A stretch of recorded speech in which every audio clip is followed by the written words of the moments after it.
I am finally going to finish my Outschool application. I'm just gonna do it, see what happens. Just me right now, filling this in. If I never show this, great, but maybe, just maybe this is something new. I wish I could go back and tell that girl just how much her life would change, all thanks to the company she just finished applying to. Hey you guys, and welcome back to the channel. I cannot believe we are sitting down to make this video, but it has been 3 years. 3 years since I applied to Outschool and started the journey that honestly changed everything for me. Now, quick side note, if you want to see my journey from the very beginning, starting with that clip you saw to my first week, first month, mistakes made along the way, I have an entire playlist documenting my Outschool journey. I will have it up above in the cards, and the playlist will also be linked down below in the description box. But anyway, I did want to sit down and reflect on everything from that day in 2020 to right now. How Outschool was back in the day compared to how it is now. Doing it as a part-time job in quarantine to taking it on full-time as I have done now. If you are new here, welcome. My name is Kristen, and as you could clearly hear in the intro of this video, I am a former classroom teacher turned online educator. On this channel, we talk everything teaching online, making educational resources for classroom teachers, to working from home and making passive income. Any of those interest you, make sure you are subscribed by clicking that little red subscription button and the bell down below so you are updated each and every time we post videos, which usually is every single Monday. Question of the day: are you guys interested in an Outschool income report? I know I do income reports for other things like my Teachers Pay Teacher store, but I'm curious to know if that is something you still would like to see. I did them a lot during my first month, first 6 months, and first year on my Outschool journey, but if that is something you would like to see, give this video a big thumbs up, and if we get, say, like 200 to 250 thumbs ups, I will absolutely put that on my content calendar. I'm not sure if that's what you would like to see, so once again, let me know by giving it a thumbs up. And be sure to stick around until the end of the video where I'm gonna give you my biggest tips on getting started in 2023. But let's go ahead and get into it. Outschool in 2020 versus 2023. I do have some notes here just because I didn't want to forget anything. But getting started and teaching on Outschool in 2020 was a unique time for me. If you were also teaching in 2020, you can probably relate, whether it was online or in the classroom or brick and mortar teaching, whatever it was. If you were an educator in 2020, needless to say, you were probably on an entirely unexpected trajectory. I am no exception to this, but I was attempting to do my brick and mortar. I was a music teacher for grades kindergarten through 8th grade. We had gone completely remote, as to be expected in 2020. And I got started in Outschool because I had a little bit of extra time. The school I was teaching at viewed special, so PE, STEM, art, music, as optional classes for students. And that is just because not every student in my district or my building had access to digital technology. They couldn't always sign in. So a lot of the things I was teaching, they could remotely email me whenever they had a chance, which gave me a lot of time during the day. And that's when Outschool got started for me. I do remember the day that I did apply to Outschool, I thought in my brain, what happens if specials do go away? Because at that time in 2020, schools, at least in my experience, were focusing more on, the core classes, math, science, English, language arts. So I didn't know. And I actually remember saying this: I am scared. The world is changing every day, and I'm a music teacher, so I am a specialist. I am in the arts, and I know how the arts go in budgeting most things, including schools, so I know if someone has to go. And I truly remember being nervous that my contract renewal wasn't going to come during, the early times of the pandemic and not knowing what was going on. But with so many students living and learning from home, I thought, why not give Outschool a try? They had actually reached out to me in 2019, and I remember previously mentioning in former videos that between teaching in my classroom, I was doing VIP Kid before school and after school, and having just gotten married to Christopher, if you guys have been around here that long that you remember the wedding videos. Joining another platform was really not on my radar at that time, but come April of 2020, I said, hey, why not? So I did the application, I got started on Outschool, I made 2 classes, and I scheduled them as many times as I could because I had no idea what peak times were. My VIP Kid teachers will know what that means, like when are students taking classes. But if I'm being honest, in 2020, students were always taking classes. There was always a need for some kind of at-home activity, so it honestly didn't really matter the time. If you made a class, I actually wrote this, if you taught in 2020, you could make a class, get it approved, and schedule it for the next day on your calendar, and you would get at least 2 to 3 enrollments every single time, which again is not surprising given the current state of the world. Now, I will compare 2020 to 2023 when it does come to making classes and putting them on the calendar, but keeping in the 2020 time range, I, as a beginning teacher on this platform, I was looking at parent feedback, putting together a schedule for me that let me balance my brick and mortar responsibilities with Outschool teaching. I was trying really hard at that time just to get into a routine. I'm sure you all remember this. Having a routine when you were always inside really helped with mental health, class times, class types, and then keeping a solid schedule in lockdown, like we just mentioned. Now in 2023, things have changed a little bit.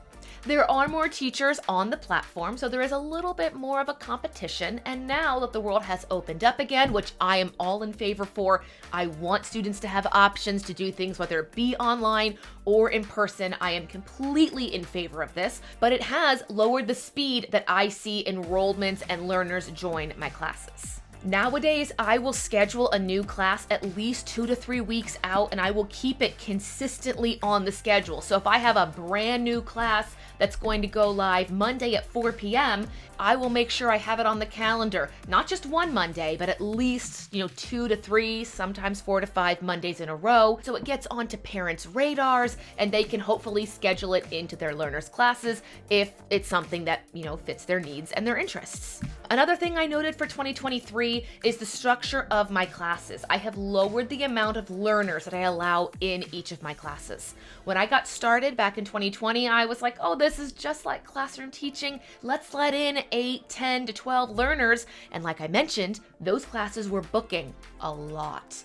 And over time, I have learned that lowering the amount of learners allowed in the class allows for so many benefits. And I have seen positive parent and learner feedback from doing so. So I'm not saying you have to do this. This is just me kind of noting what I have done. And then came 2021, when I decided to leave classroom teaching and take on online education in a full-time capacity. If I am being honest, I was able to match my teacher salary, my classroom teacher salary, I want to say within 6 to 8 months of being on Outschool. Now, looking back, do I think that is because we were still in a portion of the pandemic with a lot of learners still remote learning? Even though my school was back in person, a lot of students, yes, were still remotely learning or doing some kind of a hybrid schedule.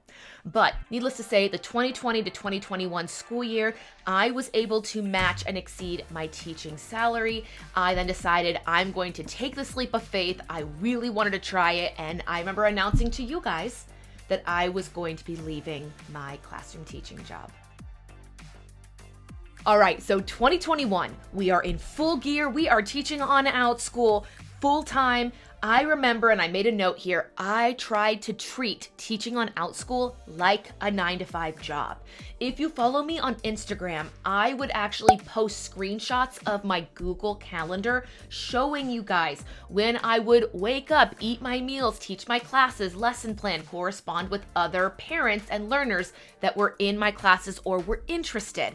And it was a lot. And I very quickly learned that I don't have to match the 9-to-5 schedule. I am in complete control of my calendar. I remember at this time, wanting to prove to the world, I don't know who this was at the time, that I could do it. I wasn't just making this choice on a whim. I never had a teacher or parent outright come out to me and tell me I was making a mistake by leaving a salaried position, but I think my brain thought, oh, people are gonna watch me and they're gonna wanna see if I can do it, and I'm gonna prove to them that I can do it. And things that took a back seat in 2021 were, my mental health, my physical health, a lot of the care of me went to the back burner because I was so focused on, do I have classes back to back? How many classes can I pack in? How much can I make each and every month? And looking back now, in hindsight, yes, that was a big mistake. And in 2022, I learned having one day in the Monday through Friday work week where I either work morning or only afternoon. Nowadays, I have Fridays completely off until the summer quarter comes. I have Fridays. I'm actually filming this on a Friday. But in 2021, it was a lot. I really did try to match a 9 to 5. Even when I was classroom teaching, I had breaks, planning periods, lunch, and I still had lunch teaching from home. But the amount of times I was talking or being on for students exceeded what I had as a brick and mortar teacher. That first year I was full-time on Outschool, and I was doing evenings, I was doing weekends. It really was a time of trial and error. And I didn't think to look back and say, hey, you've already exceeded your teaching salary. Now it's just time to, try out a schedule, see what works for you. Now you are not going to a building and teaching students from, I think it was 8 to 4 were our contract times. So if you want to have midday breaks to film YouTube videos or make resources, whatever it is, you have the power to do that. But 2021 to 2022 was the time where I tried out Outschool in a full-time capacity. Again, it was a lot of trial and error, trying different class types and marketing those class types, because now I could do one-time classes, ongoing, I could do all of them. And it was in 2021 and 2022, I got into flex classes. Making them, they are pre-recorded classes where learners sign up and enroll in your class, but there are no live meetings. I won't get into that in this video, but I will up above in the cards and down below. I will link my experience when it comes to making flex classes. I'll also put a video down there on how I marketed my classes. And you will notice that video, the marketing video came out before I left my full-time job because I knew I was leaving full-time teaching. I actually knew in August of 2020. I remember coming home and I was a big mess, and my husband just sat me down and said, hey, if this is what you want, let's make a 9-month exit strategy, which I have debated making a video on, but we'll stay on track here. Flex classes came in 2020 and I got really into them in 2022. Hold on, my camera is dying. And we're back. And now fast forward to 2023. Like I previously mentioned in this video, in 2020, I could put a class anytime and it would fill. 2023, I wrote in my notes, depending on the time of year for Eastern Standard Time, the best times for me to put my classes, and this is every single week, are 8 a.m. to noon Eastern Standard Time, and then 3 p.m. to 6 p.m. Eastern Standard Time. Now, there are some times of the year where this is going to change. For example, summer. The summer season, which again, I will have a video, probably a vlog coming out later this month, sharing my summer schedule and strategy, because for online teachers, summer is the high season. Outside of the summer, those times I previously mentioned are the best times. Are there still the occasional evening that I will teach a couple classes? Absolutely. If my husband is doing something or we find ourselves with a few weeks without any travel, I will go ahead and I will put some classes in the evenings, maybe 1 or 2 on the weekends, but I am very adamant right now before summer hits that Friday is a no teaching day. And I am very clear on this, that while I am not teaching, that does not mean I am not working. So today, like I mentioned, I'm filming this video. It is Friday. When it's done, I have to go and correspond to some emails. I'm going to make a few Teachers Pay Teachers products, and I'm going to strategize the entire month of May. So while it's not a teach and be on for my students kind of day, it does not mean I am not working. And one of the boundaries I've had to set for myself as an online teacher is just telling people I work a 9 to 5 schedule. Because at the beginning of this journey, people would think, oh yeah, she works from home. Let's go and do this and do that. And they would call me the day of and ask to go have lunch and be out till 2. But I was teaching from, noon to 5. That wasn't possible. So honestly, I didn't tell many people I even left classroom teaching. They just knew I was a teacher and I let it rest. Let's talk about changes in marketing. Now in 2020, I will not lie, I did no marketing at all. I have actually seen Outschool implement things like coupons and the uprising of, I think they're like Facebook discount groups, which are not Outschool sanctioned. I know some people have those Facebook groups, but in 2020, I did no marketing for my classes.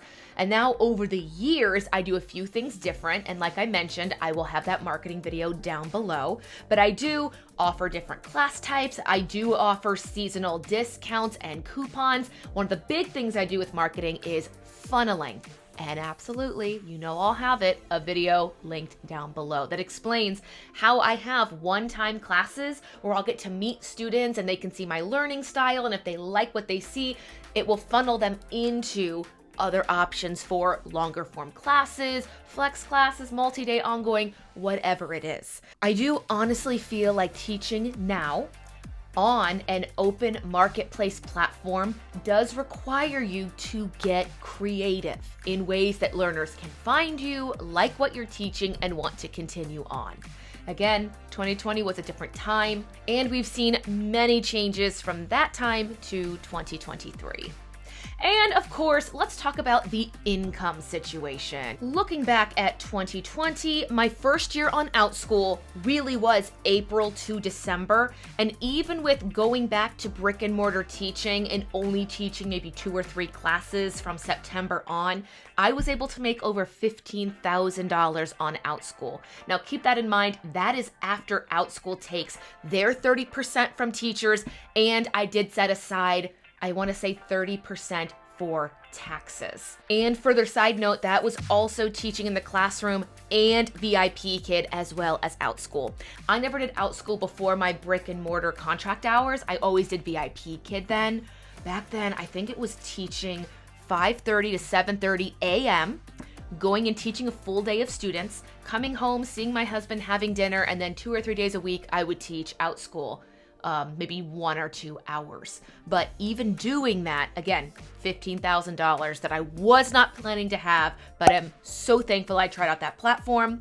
Now in 2023, of course, Outschool is my main source of income.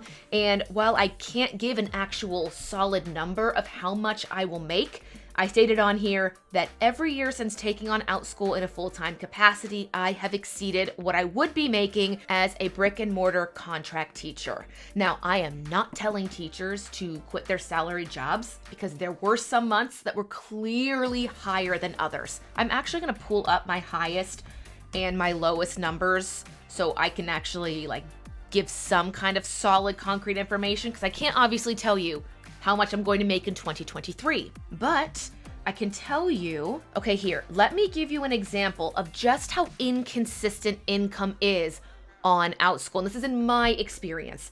In February of 2022, in the shortest month of the year last year, I made $8,150, which is great, phenomenal.